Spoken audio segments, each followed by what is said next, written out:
हाँ, आज की इस गहन चर्चा में स्वागत है। आज हम एक ऐसे ऐतिहासिक व्याख्यान के ट्रांसक्रिप्ट पर बात कर रहे हैं जो मतलब काफी अजीब और दिलचस्प है। हाँ, बिल्कुल। और अजीब इसलिए क्योंकि इसकी शुरुआत तो होती है एक साधारण से तरबूज से, जिसे राजस्थान में मतीरा कहते हैं, लेकिन खत्म होता है मुगल दरबार में एक दुस्साहसिक कत्ल पर।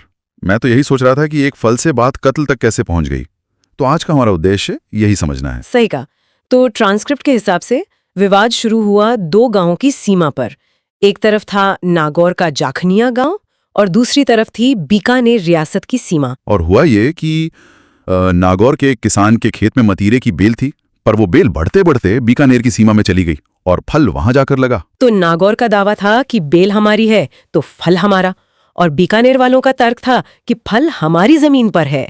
और किसानों की ये छोटी सी बात इतनी बड़ी कि दोनों रियासतों के राजा, नागौर के अमर सिंह और बीकानेर के कर्ण सिंह, उनकी सेनाएं आमने सामने आ गईं।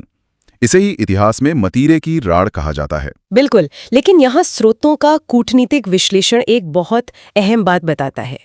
मैं इसी विश्लेषण की बात कर रही हूँ कि ये लड़ाई महज एक फल की नहीं थी। हाँ, ये संप्रभुता और सीमा की सुरक्षा का सीधा मामला था। सही बात है। एक राजा अपनी सेना इसलिए भेजता है क्योंकि उसे टैक्स देने वाले किसान के स्वाभिमान की रक्षा करनी है।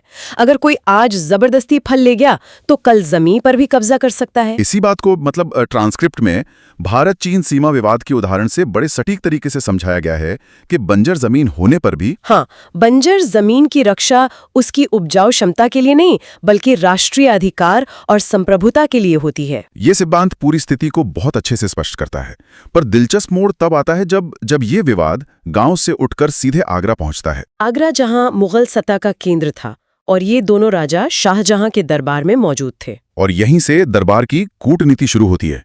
कर्ण सिंह जानता था कि अमर सिंह का स्वभाव बागी है और कोई ना कोई विवाद खड़ा होगा। तो उसने एक चाल चली और शाहजहां के रक्षा मंत्री जो मीर बख्शी सलावत खान थे, उनको अमर सिंह के खिलाफ भड़काना शुरू कर दिया। इसी राजनीतिक खींचतान के बीच अमर सिंह को घर जाना था। उन्होंने छुट्टी की अर्जी लगाई जो सलावत खान ने मंजूर नहीं की। पर अमर सिंह अपने विद्रोही स्वभाव के कारण बिना छुट्टी स्वीकृत कराए ही नागौर चले गए। और यही वो कदम था जिसने आगे बवाल खड़ा किया। जब वो कुछ समय बाद वापस मुगल दरबार लौटे तो माहौल पहले से ही काफी तनावपूर्ण था। और भरे दरबार में जब अमर सिंह गुजर रहे थे तो सलावत खान ने पीछे से उन्हें गवार कह दिया। एक राजपूत राजा के लिए, वो भी उस दौर की राजनीति में, किसी अधिकारी का ऐसा शब्द इस्तेमाल करना सीधा उनके स्वाभिमान पर प्रहार था। और इसका नतीजा बहुत हिंसक निकला।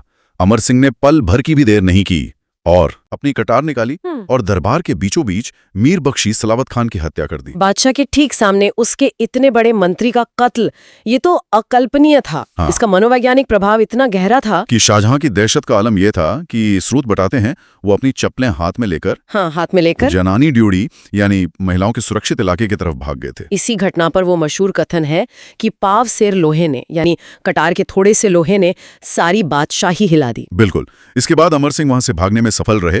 उन्होंने अपने घोड़े को आगरा किले की दीवार से कूदा दिया था। पर इतिहास की विडंबना देखिए, मुगल सत्ता के क्रोध से तो वो बच गए, लेकिन इनाम के लालच में उनके अपने ही साले ने, अर्जुन सिंह गौड़ ने, उन्हें धोखे से बुलाकर मार डाला। और आगरा किले के जिस बुखारा दरवाजे से वो भागे थे, उसे लोग खौफ के मारे अमर सिंह दरवाजा कहने लगे। और दहशत इतनी थी कि वो दरवाजा अगले 150 सालों तक बंद ही रहा, जिससे फिर आखिर में 1809 में एक अंग्रेज अफसर जॉर्ज स्टील ने खुलवाया था। तो कुल मिलाकर ये सोचना वाकई हैरान करता है कि कैसे एक मतीरे के विवाद ने पूरी मुगल साम्राज्य की नींव हिला दी और ऐतिहासिक इमारतों के नाम तक बदल दिए। बिल्कुल।